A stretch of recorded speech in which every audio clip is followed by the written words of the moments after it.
Welcome, everyone. This evening, my name is Ben Teitelbaum. I'm a professor here at the University of Colorado. I'm one of the co-organizers of this conference, Renegade Futurism, together with Paul Duduc. And it is our pleasure to welcome our final event of this two-day conference, our keynote speaker, Balaji Srinivasan. Balaji, many things could be said about this guest. He's an entrepreneur. He is an entrepreneur who is focused especially on cryptocurrency. Former CTO of Coinbase, and also former general partner of Andreessen Horowitz.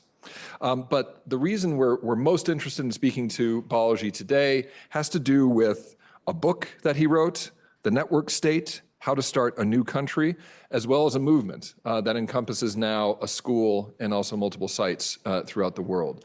With that very, very brief introduction, I'd like to ask you all to join me in welcoming our keynote speaker, Balaji Srinivasan. Balaji, I'll turn things over to you. All right. Well, let me give a quick talk on my little worldview here and why I think we've started new currencies and we're going to be able to start new countries. And then maybe I can take some questions after the quick talk. Okay. So 3 premises. Starting new countries is now possible. I'll explain why I think that's possible now and what I think is coming next. So first, why would starting new countries even be possible, right? So as you mentioned with the kind introduction, I did write this book at thenetworkstate.com. This is theory. It actually came out before AI or before modern AI in July 2022. So only less than 3 years ago, but things have moved very fast since then. And I've been putting this theory into practice by actually starting a node of a network society, and many others have started nodes as well. But I want to go into a little bit, kind of the lightning version of what that theory is. Why do I think starting new countries is possible, preferable, and profitable, right? So let me start with the first, which is why do I think it's possible? So are new countries even possible? Well, we know that within our lifetimes, or most of people's lifetimes here, we've been able to start new companies like Google out of a garage. We've been able to start new multi-billion person communities like Facebook out of a dorm room. And we've been able to start trillion-dollar currencies like Bitcoin from a white paper. So massive global things have risen from extremely modest beginnings, a garage, a dorm room, a white paper. Is it possible for us to start not just new companies, currencies, communities, but new countries? And that's the principle, the concept of the network state. And a network state is actually a very concrete thing. Here's a visual of what one looks like. You can think about it in the following way. If Bitcoin is a decentralized currency, a network state's a decentralized country. It's essentially a physical social network with the nodes spread all over the world, but the people all sort of wired together by the internet. And here is a visual of a network state with 1,729,314 people. And a annual income and real estate footprint that is comparable to or greater than the population and income and size in territory of the legacy states of the world. The key innovation is that it's everywhere rather than in one place, similar to how Bitcoin data centers are everywhere, or Google offices are everywhere, or Hiltons are everywhere, or Starbucks are everywhere. We already have existing structures that are like this in certain ways: the multinational corporation, the cryptocurrency, the tech, office, and so on and so forth, the social network. And each of those are a different layer of this, but no one's kind of combined all of them together, the residential and the commercial and the digital space, into kind of one full stack thing. But we could. Balaji, right? I'm so sorry to interrupt. Just to make sure, you haven't been advancing slides, have you? I have been advancing slides. You can't see them? No? We are not seeing any slides advance, all right. Unfortunately. How about now? Let me see now. Yes, no? Do you see the slides now advanced see now? Your presentation. Now yes. You see them? Okay, yes. Thanks for saying something. Okay, great. So starting new countries are possible. Why now? What next? So fortunately, you just saw the first slide, so thank you for saying something. So are new countries even possible? This was the one which is Google, Facebook, Bitcoin, network states. Okay, do you see that one? Yeah. Yes? Do you see this slide? Yes. Okay, great. Okay, great. And here is a visual of what a network state looks like. Okay. All right. All right. So now, how do we get to 1 million people? This is what a million person network state looks like with 1,729,314 people. Okay. And it's distributed around the world. It's a physical social network. Okay. And so this is what it looks like. But how would we get up there? How do we get to 1 million people, right? So just like Facebook, you could start in one country, right? You could start in Japan, for example, with one person. Okay, this is Zuck out of a dorm room. And then you go to 17 people, and then 172 people, and then 1,729, 17,000. And what you're doing is you're basically having this social network grow around the world, and people are crowdfunding territory in person of increasing complexity. So these 2,000 people can fund basically between them essentially a local suburb or exurb or something like that. Or if they're within a city, they could collectively take over a tower, right? And as you go up to 170,000 and certainly 1.7 million, you have something that started from just one person, just like Facebook in a dorm room, just like Google from Stanford, and gets all the way up to this, right? And actually, this is small for a social network. There's social networks that are 1,000x this size, okay? So this is actually something which, there's nothing that's physically infeasible about what I'm proposing in this visual, okay? So you might say, well, why is 1 million a magic number? Why does that put us within country range? Aren't countries bigger and stronger than that, Balaji? Okay. And so my next point is actually, most countries are small countries. So the majority of countries in the United Nations have actually less than 10 million people, okay? The majority of them have less than 10 million citizens. And UN membership has actually grown over time. This is a very important graph that violates most people's mental model of the world. Most people think the number of countries has basically been constant for a long time. Actually, it's grown almost 4x since the end of World War II. And that's because these various empires broke down, the British Empire, the French Empire, and then with this bump over here, the Soviet Empire, right? And so, yeah, it's been mostly flat-ish for the last 30 years, but then so was the creation of new currencies, and of course that went vertical. So most countries are small countries. UN membership has grown over time. And cryptocurrencies rank with fiat currencies. So this is a fun website called fiatmarketcap.com.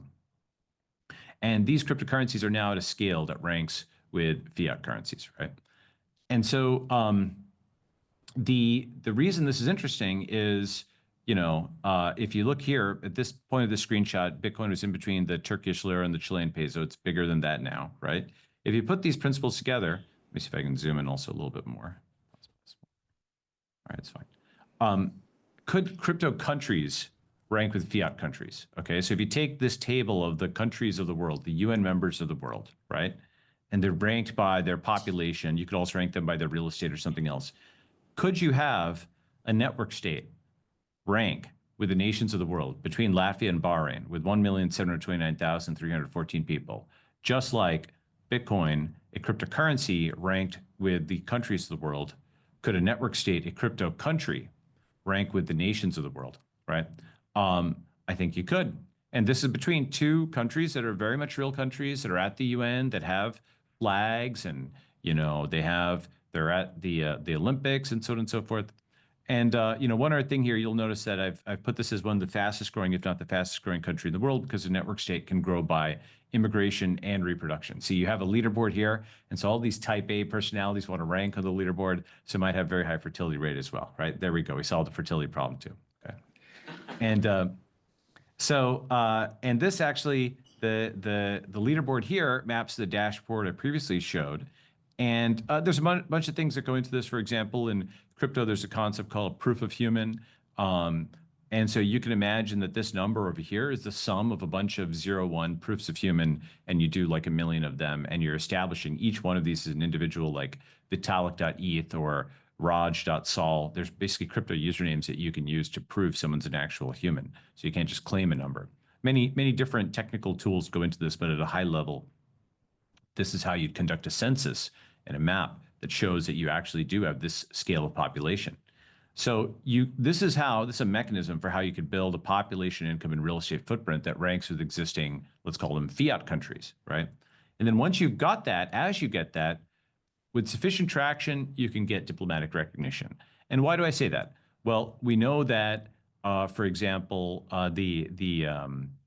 with something like Tuvalu, GoDaddy, a company, was able to negotiate the .tv domain name or domain extension.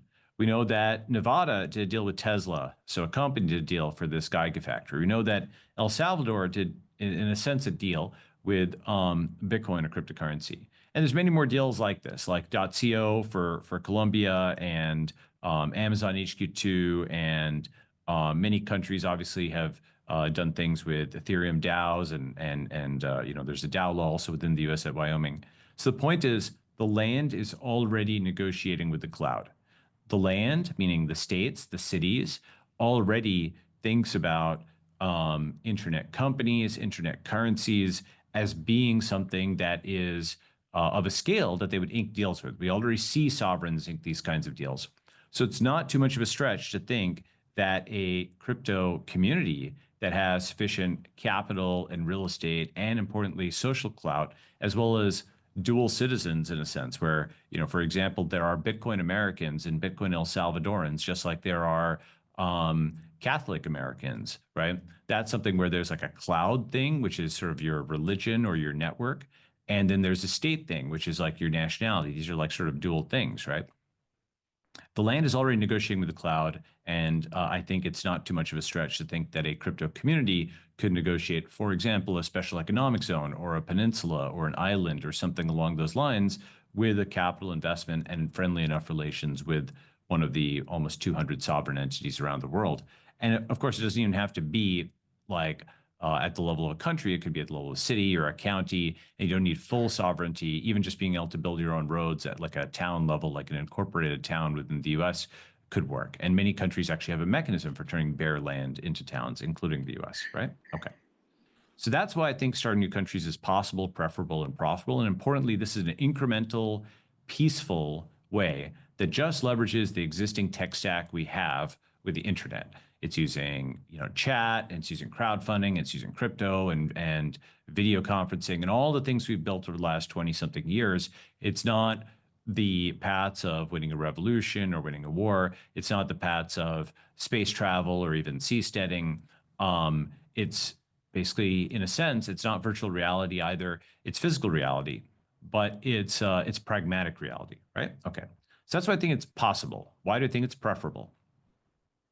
Well, both a push and a pull. Okay, many countries around the world, thanks to the hike in U.S. rates, or thanks to inflation, or both, or other kinds of things, they have chaos, right? So that's on screen. That's Sri Lanka. Then there's Venezuela. There's Panama. All kinds of countries around the world have, essentially failed states, riots, things breaking down, right?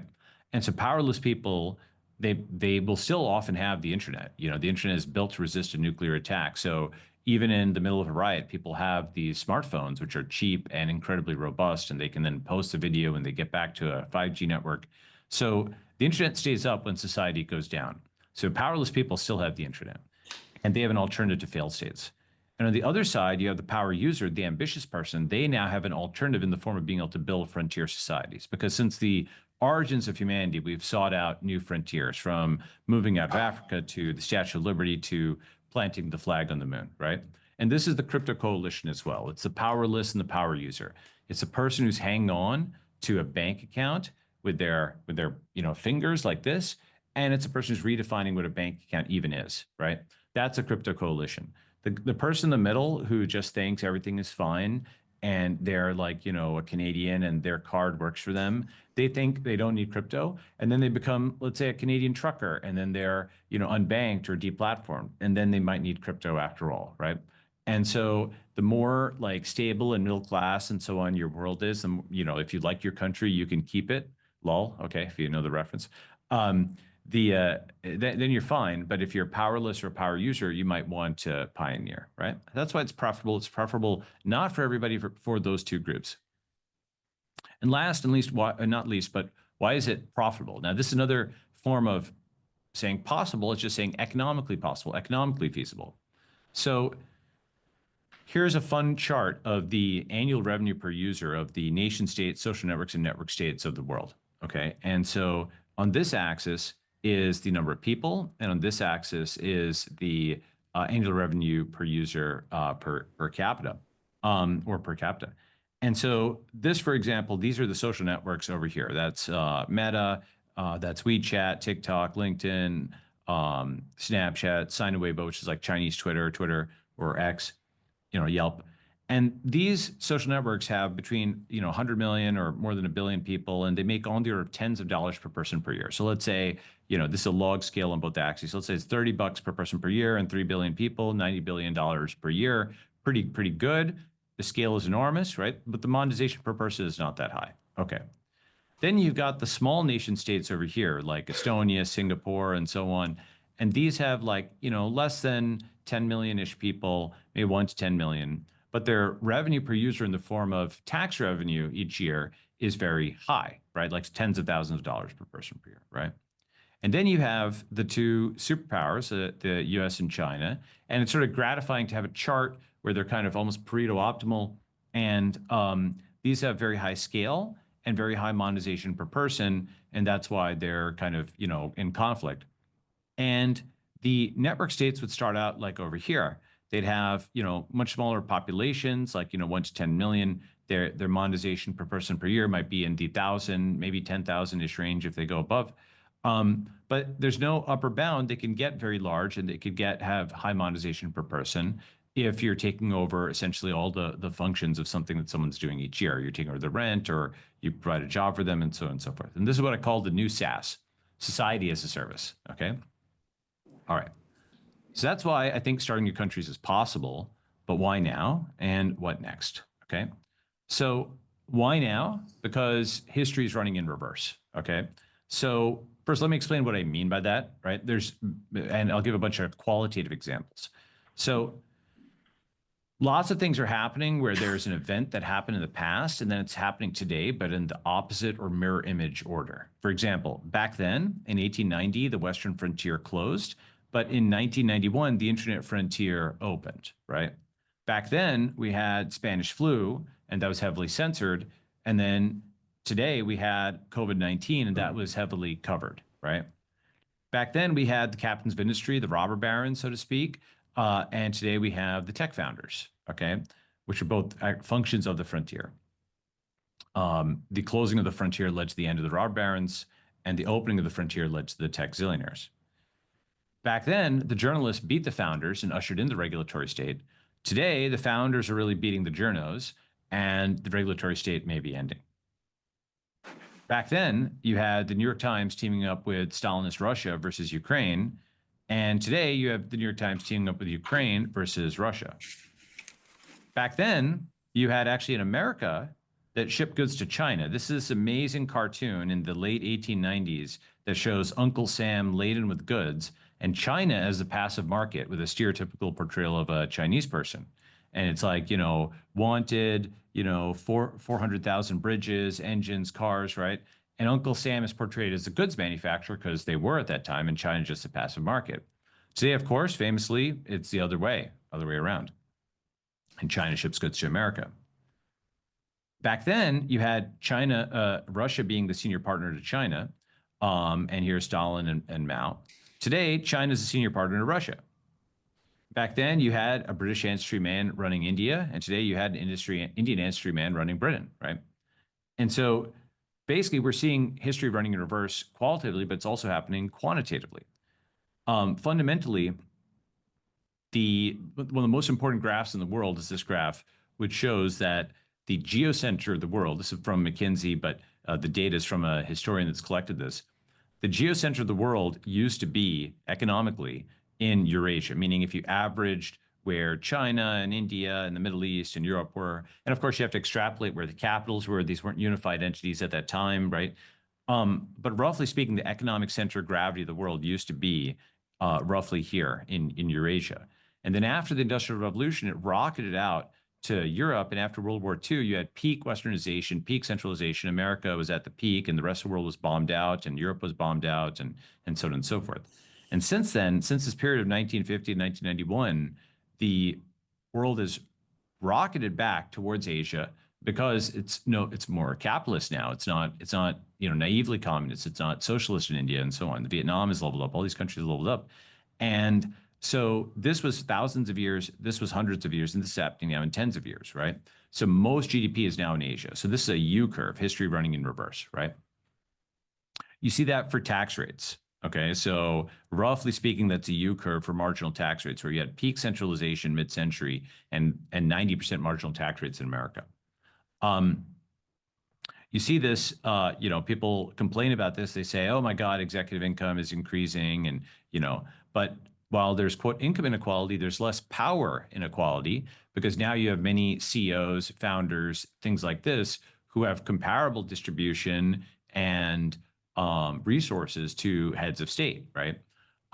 Like who is the number two in Soviet Russia, right? Kirov got killed by Stalin. Trotsky famously got killed. But there are number twos, number threes, number fours in any country that has the tech zillionaires, right? Here you can see history running in reverse in a different way. The US used to be, for example, 10x Chinese steel production. Now China's 10x American steel production. Here is history running in reverse, where the US used to be highly integrated, and it was a uniparty, and basically the blues and reds essentially voted the same on many issues. And by 2011, it became essentially politically disjoint. And that's true across not just, this is the votes in Congress, but you can see the same phenomenon in a totally different data set of social networks, where by 2017, blues and reds were already partitioned on Twitter and fighting every day. And by 2024, they'd actually fully disintegrated, where Twitter doesn't exist. It's the tower of Twitter, like the Tower of Babel. And you have Gab and X and Truth Social on the right, and you have Blue Sky and Mastodon and Threads and TikTok and so on the left, right?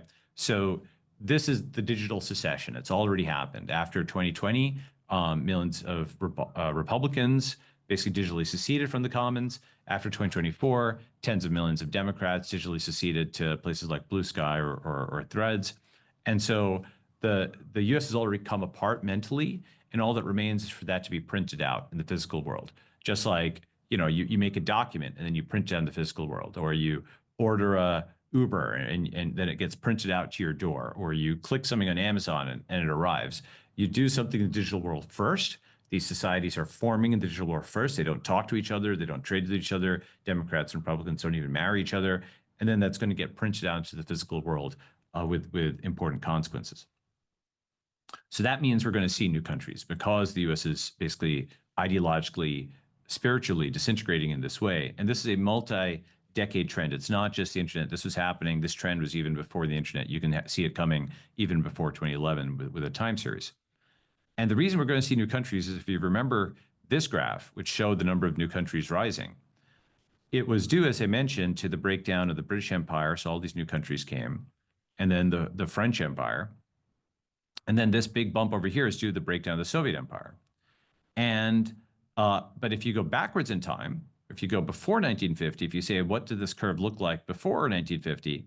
Well, it actually looks like this. It also looks like a U curve, because if you go backwards in time, it looks like, this is Germany before Bismarck, and this is India actually before unification. And it's very fractal. If you zoom in, this is like what a piece of India looked like. And the reason India looked like this, Germany looked like this, is maps are actually a technology. Like, people didn't organize these communities on the basis of like lines on a map like Sykes-Picot. They weren't like straight lines like Wyoming and Colorado. Instead, they were organized on the basis of community, not geography. And so it made sense at the community level, but not from a top-down map level. And this is also, if you graphed what a social network would look like, it would look like this. It would look fractal. So if you take these and you superimpose them on this graph, you realize, oh, there's a U curve for the number of countries too. So that means if history is running in reverse, we're going to see a U curve for countries, right? And that's really surprising, because most people don't realize there's more independent states as we go backward in time. And that 1950 was really peak centralization. Basically, if you look at this moment that everybody thinks of as a natural point in time, that, when a high school grad could have, like a family and a house and, so on, that's only an American thing. That high school grad was like starving to death or under communism in China or Poland or equivalent. PhDs in physics or whatever, the equivalent, were starving. That level of centralization, westernization, is incredibly historically aberrational. And one way of thinking about it is that there was decentralization in the past, then peak centralization by the time that Orwell, was writing 1984. These Giga states arose. And now we're seeing re-decentralization. Everybody's waking up as if from a long dream. And visually, that was a technological thing. You went from mass production and factories to smartphones where all this, rather than hitting one button for 30 years, you're hitting a different button every second, right? But it was also a political thing as you went from the unified America, for example, of the 1950s to the, ideologically disintegrated America of the modern era. And that's why I think history is running in reverse and that we aren't done re-decentralizing, because re-decentralization is going to result in probably the American empire receding from the world. And actually, I did large chunks of this talk before this election. And if the U.S. is pulling back from NATO, if it's pulling back from being abroad, if it's taking the Pat Buchanan concept of being a republic rather than an empire, then you're going to see the, quote, multipolar world.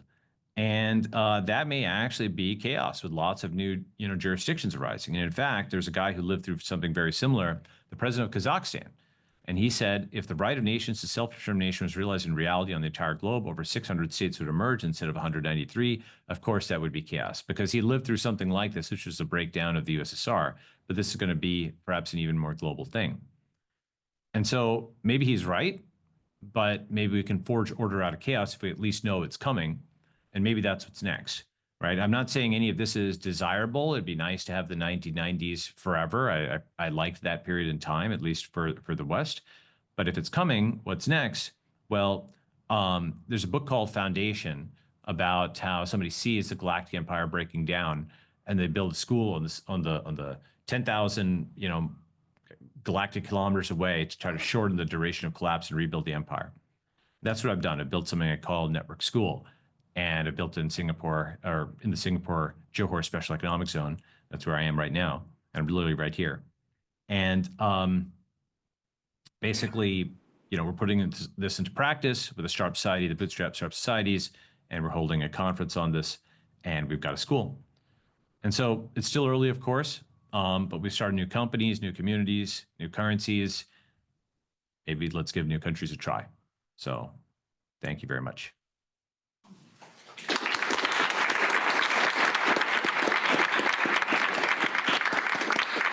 Thank you, Balaji. I have questions, of course, but I know that our audience does as well, and I'd like to turn things over to them first. Everyone in the room, if you are close to one of these floating things with a green light, that is a microphone that you can direct your voice to so that Balaji can hear you. Okay, let's try and do this just with raising hands. You are also welcome, by the way, if you scan the QR code at the edges of the room here, you can send me a question and I will read that.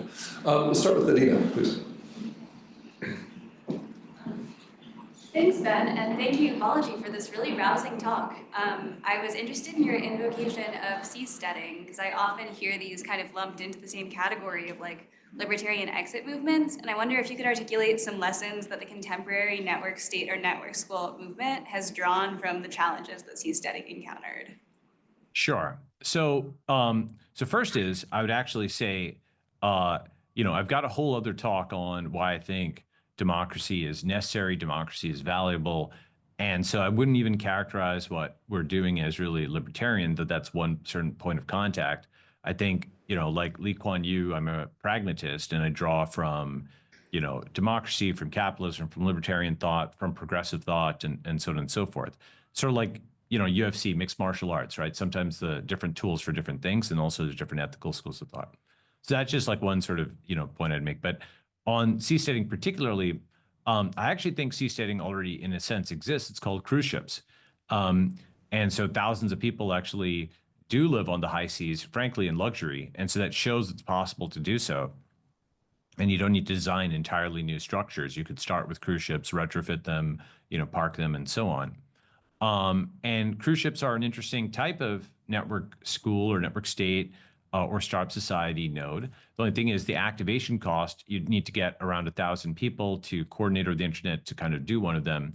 And so that's like one piece of it. So one thing that you want to do is you want to reduce the activation cost and think of them as just one kind of node of a network society. The other thing is that we have more modern tools built for the internet. If you think about a spectrum of frontiers, and you have the land, the internet, the sea, and space, you have like 8 billion people who live on the land. You have maybe 10 people who live in space, where the International Space Station is. And maybe you have on the order of 100,000 to 1 million people on the high seas at any point, if you add up every container ship and military ship and cruise ship and so on and so forth. But you have billions of people on the internet. And so using the internet as a sort of intermediate thing that can let you reopen the physical world. For example, with Starlink, you can add connectivity anywhere. With drones, you can assemble things anywhere. That to me seems more incrementally feasible than jumping to the third frontier of the sea, let alone the final frontier of space. So sometimes seeing that incremental step is everything, and that's I think why I focus on the internet first versus sea or space. Jeff. Thanks for this. So I noticed you're talking about this as a peaceful process, and I thought back to the famous definition of the modern state as having a monopoly on violence. So, and we often define a state as something that has an army. If it doesn't have an army, then it's sort of actually a colony of some sort or a vassal state. I mean, Trump is, when he's talking about Canada, is like, well, they kind of, it's like implicitly, because we already kind of do security for them, like, are they really so this, this idea remains pretty current. So I was curious about the role of violence and armies, and also, or whether this is really a kind of renewed version of kind of du commerce, of like, the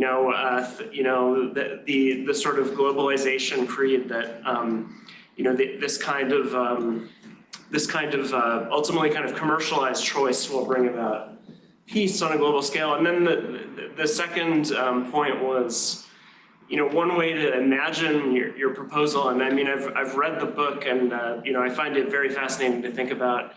The internet culture writer Catherine D talks a lot about fandom and the idea that sort of everything melts into fandom. And so the disturbing version of this, though, that comes to mind when I think about this is that what we have are fandom, is the network state fandoms with armies. Is that what we end up with? Because when I think about online fandoms, united by strong affinities across vast geographic space, and then I think about giving them, access to a military power. Maybe that makes me a bit worried, but I'm just curious what you think. Sure. So several things I could say there. So the first is that it's sort of to discuss military and armies and so on and so forth. One of the reasons I left it out of the first book in extreme detail is it was a catch-22, where if I didn't describe it in great detail, people say, oh my God, Balaji, you're so naive. You don't understand hard power. Let me explain. I'm not saying you are, but people would be like, and then if I described it in actually the detail, I've thought it through, they say, oh my God, you want to build a drone army? Oh my God, you're a tech warlord. Oh my God, right? So kind of a catch-22, right?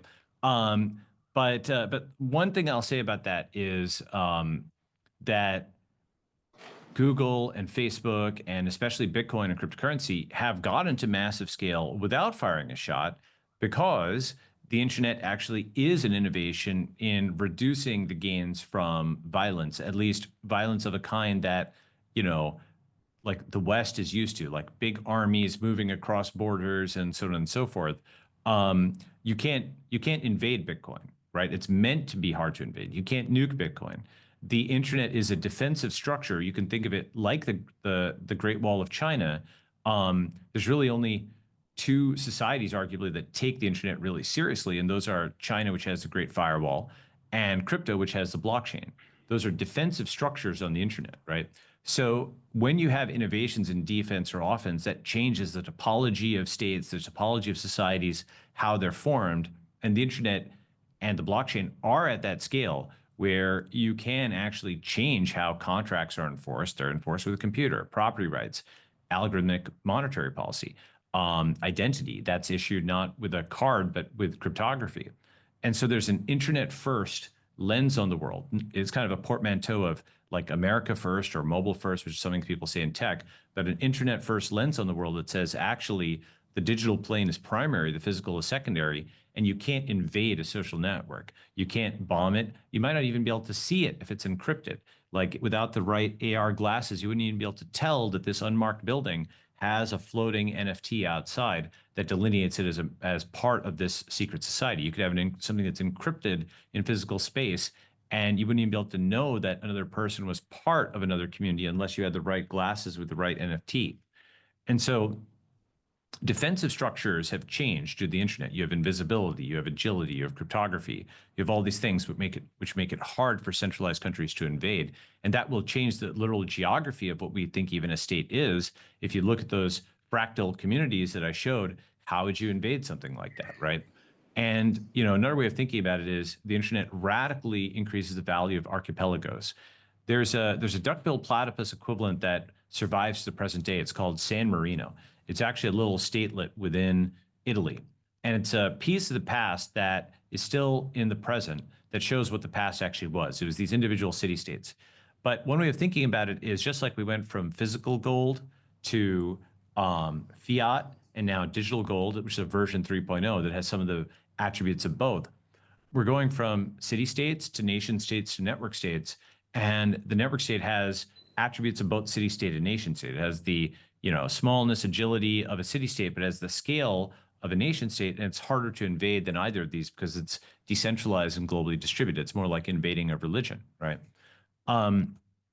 So that's, I think, the innovation on defense that the internet offers. And again, one way of thinking about that is the Department of Defense in the US actually invented the internet or funded it to resist a nuclear attack, right? So the hardest of hard power, some of the smartest people who were thinking about it, funded the internet as a defensive structure. So that was a conscious thing from the very beginning to make it survive that kind of thing. And so when people often say, oh, you don't understand hard power, and they say we have nukes as a trump card, I'm like, yeah, well, this was designed to resist nukes. It was designed to be decentralized in a certain way where you could swing at a ghost and a giant could exhaust their power trying to swat this and that node in the physical world. But, we're agile, right? Move faster, escape things. So that's one piece of it. And if you raise the costs of invasion, of violence, and people have to bargain on the internet, they have to do it via consent. Now, there'll be more scams and spam and all that kind of stuff, true, but you can reduce the payoffs to violence. So that's one piece of it. The other piece, when you said, and to be clear, you might also, one of the things I mentioned in the book, I'm not saying like zero. You might have to do deals with cities or countries or states that are already legitimate sovereigns, and your crypto community provides the capital and the technology, and they have already the legitimacy to provide the police forces or maybe even military defense. And then that's a great deal, right? You provide the capital, technology, they provide, the police and the island, and a small sovereign and a large community, online community can work together. And it's already happening. Lots of these small countries love crypto because they have a flag, they can change laws. So everywhere from the Marshall Islands, Tuvalu, UAE, all these small countries, smart countries, El Salvador, that are not the US or China, they're small, like less than 10 million people. They already love crypto. And so they'll probably love not just cryptocurrencies, but crypto communities. So there's a deal that you can do with the sovereigns. That's number two. So first is the defense of the internet. Second, the deals you can do with sovereigns. Then to your third point about, is it a fandom with an army? Well, the thing about that is there's a bunch of books like Benedict Anderson's, Imagined Communities or, Invisible Countries that make the argument that nationalism is an imagined thing. I mean, there's a genetic, continuity to some extent, right? Between, the Japanese may be the most obvious nation in this way, where they have the same genes and the same language and the same history and the same geography all in one place. But there's many other ways of defining a nation that are based on either its common ethnicity or its common language or its common culture or its common geography. And the more of those that overlap, the more integrated it is, and the less it overlaps, the less integrated it is. So there's places like, Belgium or other places like, Ireland that are multi-ethnic, for example, or multi-religious. And of course that has troubles in the past or some, but it can also be integrated at times. And so the point is that a fandom with an army is in some sense what many countries are, right? They don't necessarily have genetics in common. They don't necessarily have religion in common, but they have, let's say, belief in common. They are, quote, proposition nations. Many of the countries in the Americas, like North and South America, sort of be defined this way. And So you're basically doing it in a sense in software rather than hardware. You're doing it at the level of ideology or religious belief or constitutional belief or economic union, as opposed to genetic, similarity. And even genetic similarity, by the way, drops off, right? Like you have the tribe, you have the family, then you have the tribe, then you have the, extended thing and so on. And where you draw those boundaries, there are hard boundaries in genetic space, like if you've got oceans or mountain ranges, but there's a lot of soft boundaries. And so the point is that I think a fandom, with the military is actually a way to describe a lot of existing countries. Finally, many existing countries have multiple fandoms within them, and so they're already disintegrating, where people have multiple communities within a country. They don't have one nation under God within the US anymore. You've got all these different splintered subcultures, splintered, quote, Native American tribes. And so even, more worrisome is when you've got an existing army and then you've got all these fandoms that are all struggling for the keys. That's actually in some ways even more dangerous. So what we're doing is sort of a reunification into groups that have a self-consistency. They're not going to be bombing each other's Teslas or shooting each other's CEOs. You'd never do that within your company, within your family, within your community. And we have sort of a rebirth of what civil society looks like, but it starts with the internet. So I see that there are more hands in the audience. I want to read a couple questions that have come in through our UR scan. I'm going to ask you two simple questions, straightforward here, Balaji. How will the network Sure. state allocate capital to build infrastructure or to solve social problems? The second is joining a network state adversarial to our original birth countries of citizenship? Is this meant to be an add-on community to or to replace our nationality? Very good question. So let me start with the second one first, right? So I do think that the next step after digital currency is digital passports. And we're actually kind of already there, right? If you take your Google login, if you take your crypto identity like username.eth or username.sol, if you take your SSH keys or API keys, and programmers will know what I'm talking about there. If you take your NFTs, if you take the new digital ID cards you need to defeat AI, because physical passports can be faked. If you take the keys to your Tesla or your smart lock, all this, or your biometrics or your Face ID, right? Basically, digital identity of many different kinds. You're using that every single day, right? And that's fundamentally, intrinsically cryptographic and network-based, as I call it, rather than state-based. It's not based on a piece of paper. It's based on passwords, based on cryptography. And then the most important form of digital identity is really your social network identity, because that's actually where your friends are. That's your WhatsApp identity, your Signal identity. Almost certainly anybody who's in this room, maybe there's some people who still live in small towns where everybody knows each other and so on and so forth. But if you live in an apartment complex in a large city, you probably don't know who lives 300 feet away from you in on the left and the right, above or below, but you know people who live 3,000 miles away from you and you're video chatting with them, right? And so that means that your identity and your community is fundamentally digital, right?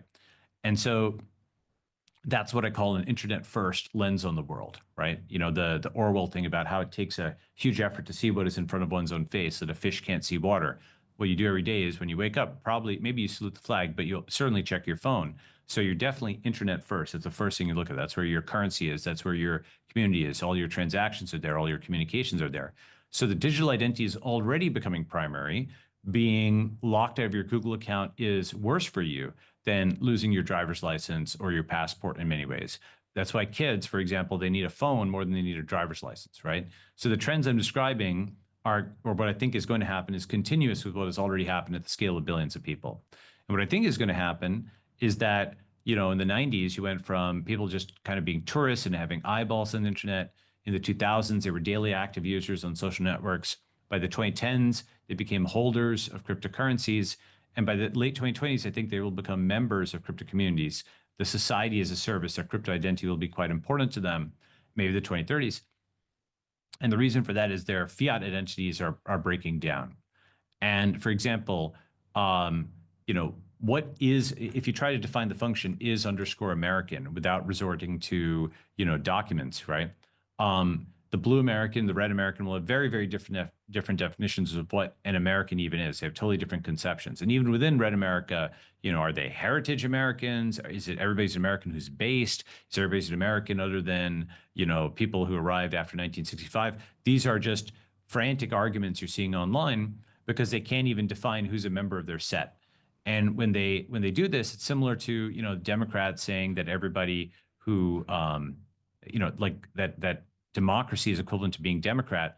Many Republicans say that American is equivalent to being red American, and they have an identity crisis. And if you have an identity crisis, then even if you delineate a piece of territory, you can't even say who is legitimately inside or outside this territory. That's where all the arguments over the border are coming, where blue Americans have a completely different conception of that than red Americans do. So that identity and community, there's no ability to defend property, no ability to defend territory, since you're squabbling over who is allowed inside and outside the set. So all of that, in my view, those fiat identities in many ways, especially in the West, are going to be retired in favor of digital identities. And, Bitcoin is, for example, one of them, where it's a loose digital identity, but it's a real one, where people can say, I'm a Bitcoiner, I hold Bitcoin, that defines me as a Bitcoiner. And that's an identity where they have in common with Bukele, for example, across, national borders, their internet borders. So to your question, I think that it's similar to cryptocurrency and fiat currency. You can be, you can hold obviously dollars or yen or what have you, and you can hold cryptocurrencies. And of course, you're not asked to immediately switch over 100% to your cryptocurrency. And in fact, you probably won't. But over time, because of the rise of cryptocurrency, more and more, if you hold 1% in cryptocurrency and then it rises 10x, suddenly you're at 10% in cryptocurrency. If it rises another 5x, maybe you're at, you have to work out the math, but let's say you're under 50% in cryptocurrency, right? So now suddenly you're majority crypto, even though you didn't start out to be. And so over time, your identity in the same way will be something where most of the time you spend in your fiat society, as you spend more and more days per year in these new crypto communities, you will flip, and then you'll be 50%, crypto identity. Okay, so that's the second question. And then so it's not necessarily competitive with, it's kind of like having dual citizenship or having, portfolio strategy. It is true probably that some of these communities will try to say you should be a patriot to us and so on and so forth. And then, you'll get into all the same questions of, passport reciprocity and so on and so forth. But I think it's not necessarily competitive at the beginning. You can be sort of polytheistic about it. And remind me, what was the first part of the question? The first question is, how will network states allocate, whoa, it just moved. Capital. Capital Yes. to solve social problems. Sorry, the question moved on the screen as I was reading. Yes. Sure. So essentially, I do think that startup societies will typically be founded, initially at least, by people who are like tech founders or VCs, or at least co-founded by somebody like them, because they are good at allocating capital. And indeed, that's a core skill. The only way that could not be a core skill of a leader of society is if they were born with, let's say, a money printer, right? But historically, you always have scarcity, and a leader of society has to allocate capital well, because even a rich country that spends, let's say 10x more on ships or planes or cars than a rival does will eventually not be rich because they're spending so inefficiently. So who is doing the capital allocation? It'll probably be someone who has the skills of a tech founder or VC, but of course it could be like a influencer with an online community and they're, a co-founder, for example. There's also political capital as well as social capital. But I think that skill set will be important. And how are they doing so? Well, I have this other talk that you can look at. It's called Techno-Democracy. It's on YouTube. I gave a token tour for 9. I'm going to republish it again, where fundamentally the idea is that these societies are democratically legitimated in the following way. You combine voting with your feet, voting with your wallet, and voting with your ballot into signing the social smart contract before you sort of cross the physical threshold into the space. Okay, so you're literally, with your online account, you sign the social smart contract, you cross the physical threshold. It's like agreeing to terms of service, and it's recorded. And so this way you can, just like signing a contract, for example, to join a company, and you're in a hierarchy and you've got your position there, and you've agreed that you're a vice president, or you're an intern, or you're a director of engineering, or you're a product manager. You've agreed to your sort of position in the hierarchy. It's like when you join a new startup society, you agree to what your title is, right? And this actually pushes the contestation over who gets what say over what to the point of the boundary, the point of consent, the point of your admission to the society, right? And if that's legitimate, certainly for a company, and we think it is, and if you run any online community and somebody can say, okay, you're a member, you're not a member, this is just taking those kinds of principles and saying, okay, to be able to join this community, you need to accede to these terms of service. This is the president, this is the vice president, here's how it's governed, here's how capital is allocated. Do you agree to that? If so, sign the social smart contract. We'd love to have you as a member. If not, there's 999 other startup societies on the internet, and you can just scroll to the next one, right? So now, of course, some startup society could decide, well, somebody who's just crossed across the boundary today should have exactly the same vote as someone who's been here for, since inception, and they can vote to allocate money from the treasury to themselves and so on and so forth, right? And you could try that and see, let's see if that works out for you. Or, you could think about Apple. Somebody who just joined Apple today is not going to have the same vote as Tim Cook. And in fact, they both mutually accede to that. Like if you join the Apple store today, you sign a contract, you accept a certain spot in the hierarchy in return for compensation and the potential of leveling up. And in return, they're not immediately doing political contestation against Tim Cook, and they accept that Tim Cook is the legitimate allocator of capital since he's been doing it well for some time. And then they can maybe work their way up to being president or CEO or what have you over time. Let me pause there. Okay, thank you, Balaji.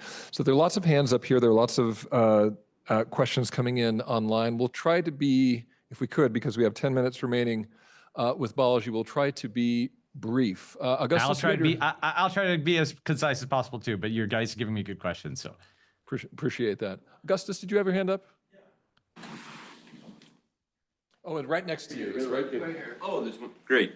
Yeah. Hi, Balaji. How's it going? Sure. How are you doing?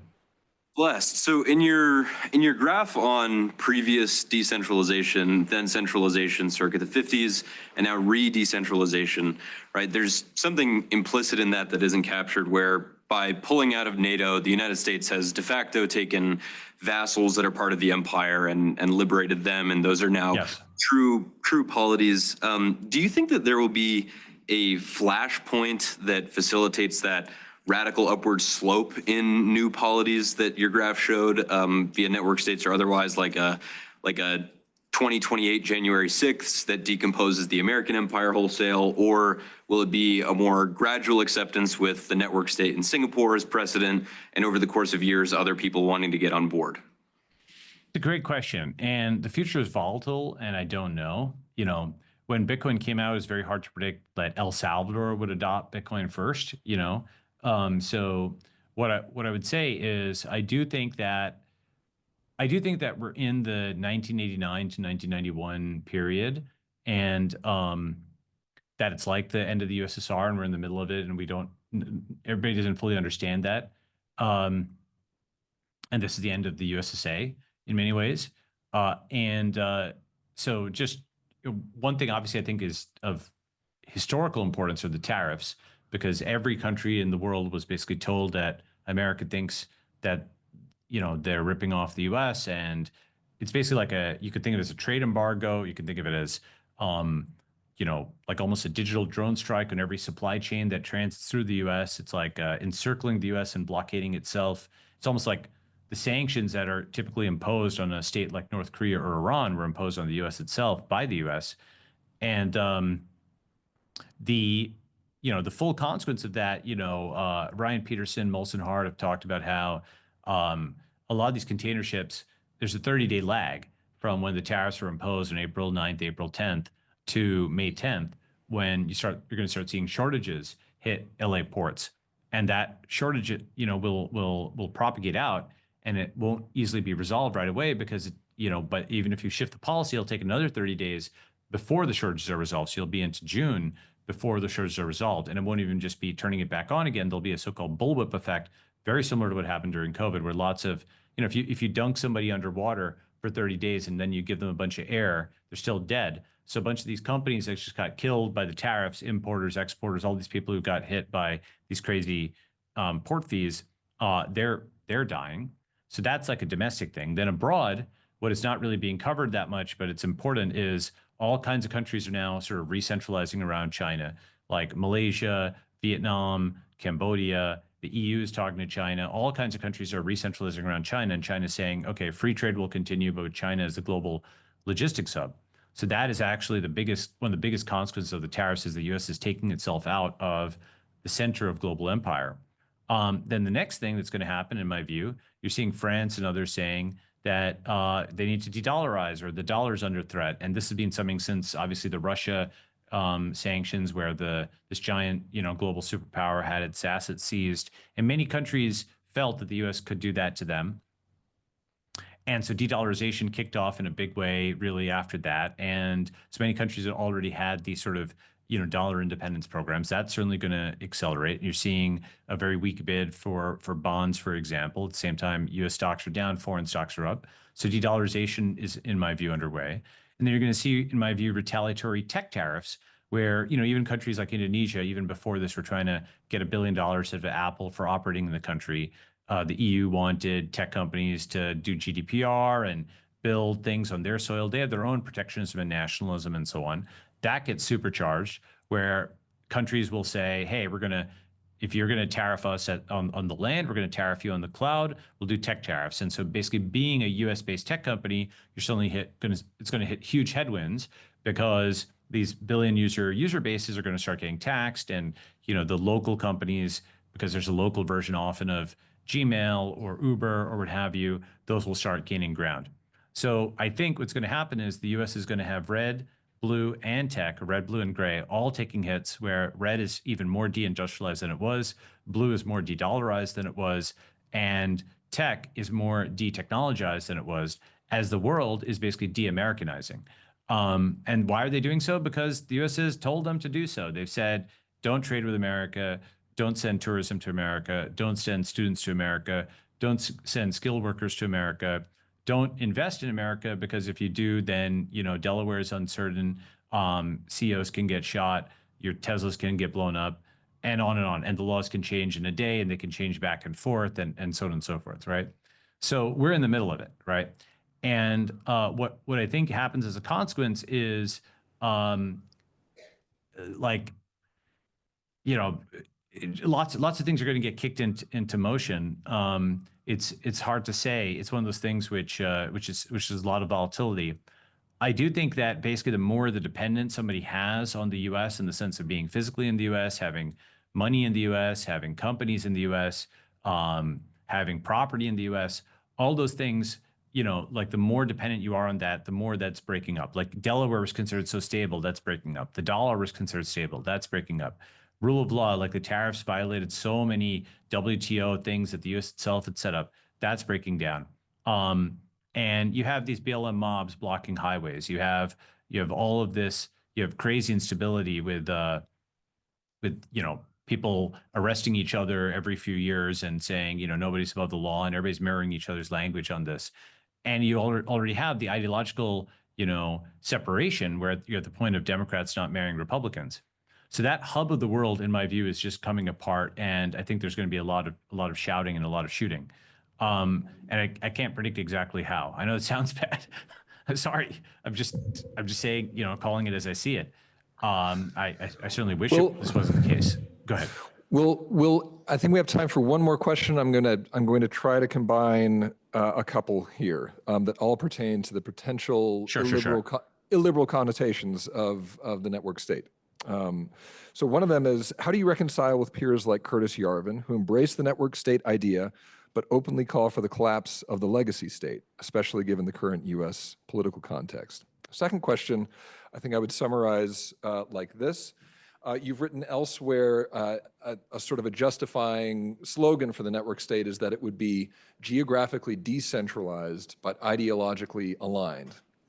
And if that were the case, would not this idea first appeal to, and perhaps have its real power base, say with a population that was deeply invested in ideological alignment and homogeneity, and perhaps also lacking in some of the stronger drives of loyalty to the nation state, namely global fundamentalist populations? Yeah, so Curtis is somebody who's obviously written for a long time. There's a lot of things I think where there's certain areas where I think we agree, and there's many areas where we disagree. I think at the most fundamental level, I would consider myself a liberal in the small L sense, like a Bloomberg Democrat, or like when Giuliani was a Republican, the late 90s, the difference between Giuliani and Bloomberg was not that much. So, for example, fundamentally, I'm an internationalist. I believe in trade across borders. I believe in science across borders. I believe in a unironic sense, the brotherhood of man in that way. I like what Stanford was in the 90s. I like consent, right? I think that's one of the biggest things. I don't know if there's 3 or 4 areas where Curtis and I would have different emphases. I put a lot of emphasis on consent, right? It's not simply that, for example, Elon is a monarch who runs Tesla. It's that every single person who is working at Tesla and SpaceX consented to be there, and Elon consented for them to be there. There's a mutual consent. That's why there's power in that hierarchy, because everybody consented to be there. And so, to adopt the terminology of the left, ongoing affirmative consent is critical in that context, where somebody can leave at any time or arrive if they want. So consent is actually important more than just pure power, because consent is actually where power comes out if everybody's hearts and minds are aligned on the same goal. Number 2 is I don't believe the solution for the next N number of years lies within America any more than it lay within, or solely within the Soviet Union in the final years. I think the future is probably going to be China versus the internet, and that the internet is version 3.0. There's like Britain, then America, then the internet. And if China inherits, the physical footprint of American empire, the military and the manufacturing, the internet inherits the people and the values and the language and the egalitarianism of the fact that everybody's a peer on the global internet, and you have peer-to-peer smart contracts and peer-to-peer monetary policy and peer-to-peer identity, and you have rule of law, right? I don't believe in just rule of man. I believe in rule of law. I believe in cryptography as a contract that binds men, even if they don't want to be bound, and they can't just on a whim override it the next day. So in those ways, I would say, an emphasis on internationalism, on consent, on the solution being on the internet and probably outside the physical US, and on contracts and rule of law and rule of code really that binds people. I actually wrote an article, for example, on this in Foreign Policy years ago. It was actually the #1 article in Foreign Policy, then, which was Great Protocol Politics. And so, to be clear, by the way, it's kind of like people who were anti-Soviet. The people who are very hardcore communist grouped everybody who's anti-Soviet as anti-regime, but there's lots of different kinds of ways you could be anti-Soviet. It's like being anti-Islamic fundamentalist. You could be Christian, you could be Hindu, you could be secular, you could be, whatever, right? Similarly, to be somebody who doesn't necessarily believe in the current order, there's many different ways you can go from that. And then to their thing about, homogeneity and so on and so forth. In fact, what I'm describing is the opposite of homogeneity. I'm describing thousands of different startup societies that are all of consent, and you'll have a vegan community, you'll have a carnivore community, you'll have, you might have a Sanskrit or Latin revival community. You could have also communities that are just of totally different kinds. You might have a formal wear community. You could have communities that actually want to LARP the 1950s, or you could have communities that want to rehearse for, Mars travel, right? Anything that you could build a startup society on, you could do. And I actually think the opposite is not, the network state is actually, in a sense, it's diversity, it's decentralization, it is pluralism, it is egalitarianism. The opposite on their side is China. China is actually homogeneity, it's total state control, it's centralization. My view of the future is it's China versus the internet. And really, in that, China is actually the right, and it's the state, and it's the centralized power. And the internet is really, in a sense, the left, and it's decentralization, and it's liberalism, it's egalitarianism, it's pluralism, and that's where I stand. Balaji, I think we can continue this conversation for quite some time, but I think we are going to have to let you go. And with a hearty thank you, I would ask from the hall here. Thank you so much, Balaji, for your time. So please take care in Singapore. We hope to see you in Boulder someday, Balaji. All right, thanks, guys. Okay, bye-bye.